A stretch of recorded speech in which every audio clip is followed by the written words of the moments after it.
సుమన్ టీవీలో మీ business promotions కోసం ఈ కింది నెంబర్ను సంప్రదించగలరు.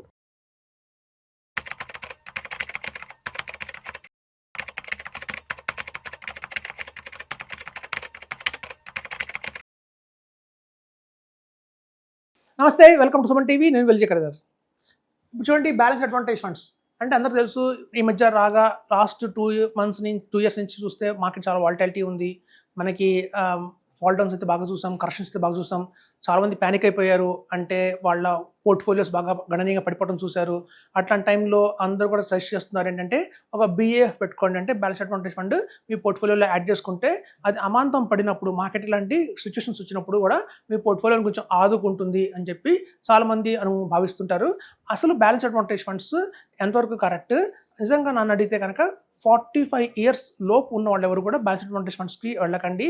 ఎందుకంటే 45 ఇయర్స్ దాటిన వాళ్ళకి మాత్రమే అది బాగా పనిచేస్తుంది తప్ప 45 ఇయర్స్ లోపు ఉన్న వాళ్ళందరూ కూడా వెల్త్ అక్యుములేషన్లో ఉంటారు, అంటే వాళ్ళ వెల్త్ని పెంచుకునే దాంట్లో ఉంటారు, ఆ ఫేజ్లో ఉంటారు. ఇక్కడ wealth accumulation phase, wealth preservation phase అని 2 ఫేజ్లు ఉంటాయి.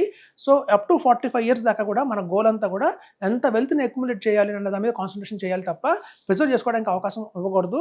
ప్రిజర్వేషన్ అంతా కూడా మనకి ఆఫ్టర్, ఒకసారి వెల్త్ క్రియేట్ అయిన తర్వాత మనం ప్రిజర్వ్ చేసుకోవాలి దాన్ని. అంతేగాని వెల్త్ గ్రోత్ అయ్యే టైంలో ఇట్లాంటి వాటిని తీసుకోవడం వల్ల వచ్చే నష్టం అంటే చెప్తాను. ఇక చూడండి, మనకి లాస్ట్ 15 ఇయర్స్ రిటర్న్ తీసుకున్నామండి ఇక్కడ.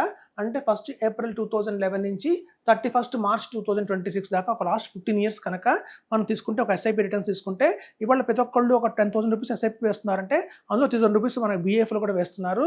అలాగే కొంతమంది 25,000 SIP వేస్తున్నారు, 1 lakh SIP వేస్తున్నారు.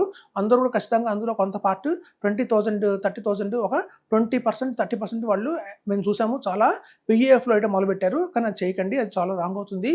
మనం చూస్తే టాప్ పర్ఫార్మింగ్ ఫండ్ తీసుకుంటే మనం, అంటే ఉన్న అన్ని బ్యాలెన్స్ అడ్వాంటేజ్ ఫండ్స్లో కూడా నెంబర్ 1 ఫండ్ తీసుకుంటే అది మనకి లాస్ట్ 15 ఇయర్స్గా ఇచ్చింది రిటర్న్ ఎంత అంటే జస్ట్ 13.51% ఇచ్చింది.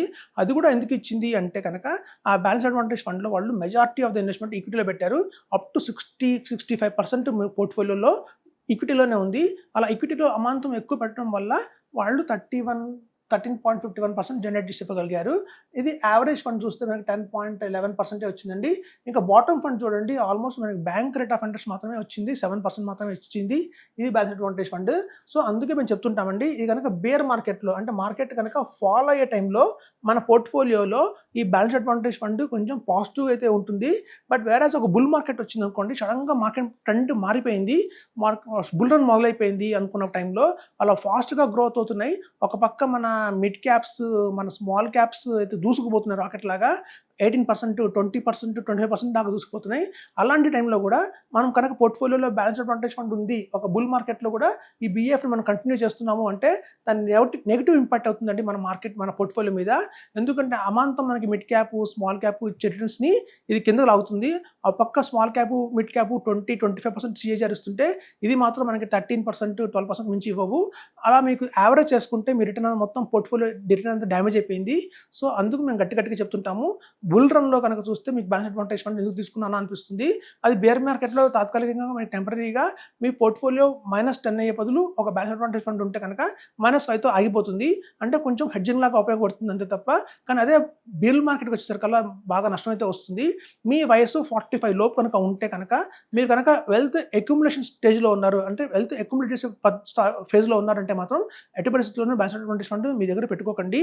మీకు చూడండి, చాలామంది చెప్తుంటారు బ్యాలెన్స్ అడ్వాంటేజ్ ఫండ్ని యాడ్ చేసుకోండి, అంటే మార్కెట్ని దూరంగా వెళ్ళమని వాళ్ళు సలహా ఇస్తున్నారు. ఎప్పుడు కూడా మార్కెట్కి దూరంగా వెళ్ళిపోకండి. మీ వయసు కనుక 25 ఇయర్స్, 28 ఇయర్స్ ఉన్నాయంటే నిలబడండి మార్కెట్లో. ఒకవేళ మార్కెట్ ఫాల్స్ వచ్చినా పట్టించుకోకండి. మోరోవర్ కొంచెం SIP పెంచండి. మీరు ఇంకా బ్యాలెన్స్ చేసుకోవాలి అంటే తాత్కాలికంగా టెంపరీగా ఏదైనా మీ దగ్గర అవైలబిలిటీలో కొన్ని ఫండ్స్ ఉంటే ఆ బేర్ మార్కెట్లో కొన్ని కార్పస్ని యాడ్ చేస్తూ ఉండండి. అలా ధైర్యంగానే ఉండండి, అంతేగాని భయపడిపోయి ఈక్విటీ పడిపోయింది అని చెప్పి అమాంతం కనుక మీరు కనుక ఎగ్జిట్ అయిపోదాం, మార్కెట్ నుంచి ఎగ్జిట్ అయిపోదాం, లేదా అదర్ ఆప్షన్ తీసుకుందాం అని చెప్పి మల్టీ అసెట్ ఫండ్ కానివ్వండి, లార్జ్ క్యాప్ ఫండ్ కానివ్వండి, అలాగే బ్యాలెన్స్ అడ్వాంటేజ్ ఫండ్ కానివ్వండి, ఇట్లాంటి వాటికి పోతే కనుక మీరు గోల్డ్ ఫండ్స్ కనుక పెంచుకుంటూ వెళ్తే రేపొద్దున బుల్ రన్ వచ్చినప్పుడు మాత్రం ఇవన్నీ కూడా మీకు పోర్ట్ఫోలియోని పెరగనీయకుండా చేస్తాయి, అమాంతం ఆపేస్తాయి. తద్వారా మీ CAGR పడిపోతుంది గణనీయంగా అని చెప్తున్నాను. సో యంగ్స్టర్స్ ఎవరైతే ఉంటారో, ఎస్పెషల్లీ మా దగ్గర చాలామంది రీసెంట్గా 28 ఇయర్స్ ఓల్డ్ అతను వచ్చాడు. అతనికి 28 ఇయర్స్ అతను ఇంకా మ్యారేజ్ చేసుకోలేదు, అతని దగ్గర కూడా పోర్ట్ఫోలియోలో చూస్తే బ్యాలెన్స్ అడ్వాంటేజ్ ఫండ్ ఉంది, ఒక గోల్డ్ ఫండ్ ఉంది. మేము చెప్తూనే ఉంటాం, ఎందుకంటే మీ ఏజ్కి ఇవన్నీ పెట్టుకున్నారు అంటే మార్కెట్ పడిపోతుంది కాబట్టి, ఎప్పుడు మార్కెట్ పడుతుందో నాకు తెలియదు కాబట్టి సపోర్ట్గా ఉంటుంది అనుకుంటున్నారు. కానీ సపోర్ట్ బుల్ రన్లో, బేర్ మార్కెట్లో ఓకే, బట్ బుల్ రన్ వచ్చినప్పుడు పరిస్థితి ఏంటి అంటే వాళ్ళకి అదనంగా రిటర్న్స్ అయితే రాకుండా ఉంటాయి. మార్కెట్ మేము సపోర్ట్ చేస్తుంది బుల్ రన్లో 20% సిఏజీఆర్, 30% సిఏజీఆర్ వచ్చే మిడ్ క్యాప్స్ కూడా మనం చూస్తాం రాబోయే రోజుల్లో. అట్లాంటప్పుడు ఇలాంటి పోర్ట్ఫోలియోలో మన కనుక బ్యాలెన్స్ అడ్వాంటేజ్ ఫండ్స్ కానీ ఇలాంటివి ఉంటే కనుక అమాంతం రిటర్న్ పడిపోతుంది చెప్తున్నాను. సో అదండి, మనకి లాస్ట్ 15 years నుంచి చూసినా కూడా మార్కెట్ టాప్ ఫండ్స్ వచ్చేసి మనకి 31% ఉంది. మనం తీసుకునే బ్యాలెన్స్ అడ్వాంటేజ్ ఫండ్ కూడా పొరపాటున కనుక బాటమ్ ఫండ్, యావరేజ్ ఫండ్ తీసుకున్నామంటే కనుక మన పోర్ట్ఫోలియో ఇంకా అమాంతం పడిపోయే అవకాశం కూడా ఉంది. కాబట్టి అదండి, బేర్ మార్కెట్లో మనకి కొంచెం ఇది ప్లస్ పాయింటే కనిపిస్తుంది తప్ప మనకి మైనస్ పాయింట్ అవుతుంది బుల్ మార్కెట్లో. సో ఎప్పుడైతే మనకు పోర్ట్ఫోలియో డ్యామేజ్ కాకూడదు, బాగా ఒక బుల్ రన్లో డ్యామేజ్ కాకూడదు అంటే మాత్రం ఇట్లాంటి ఫండ్స్ వెళ్ళకని చెప్తున్నాను. ఎందుకంటే మనం కేవలం ఇట్లాంటి రిటర్న్స్ మనకి చూస్తే కంపారిటివ్ చేస్తే దీనికి కంపారిజన్ మిడ్ క్యాప్ కానీ స్మాల్ క్యాప్ కానీ తీసుకుంటే ఇంకా మాత్రం ఎక్కువ రిటర్న్ అయితే వస్తాయి. మీరు కనుక వెల్త్ అక్యుములేషన్ ఫేజ్లో ఉన్నారు అంటే మాత్రం 45 years లోపు ఉన్నట్టే. మీకు అమాంతం 1 CR 2 CR కావాలి ఒక ఫ్యూచర్లో అంటే మాత్రం ఇట్లాంటివన్నీ కూడా మీకు అమాంతం అంత ఇవ్వలేకపోతాయి. మీరు కేవలం 2 small cap, 2 mid cap, 1 large mid cap కానీ పెట్టుకోండి చాలు.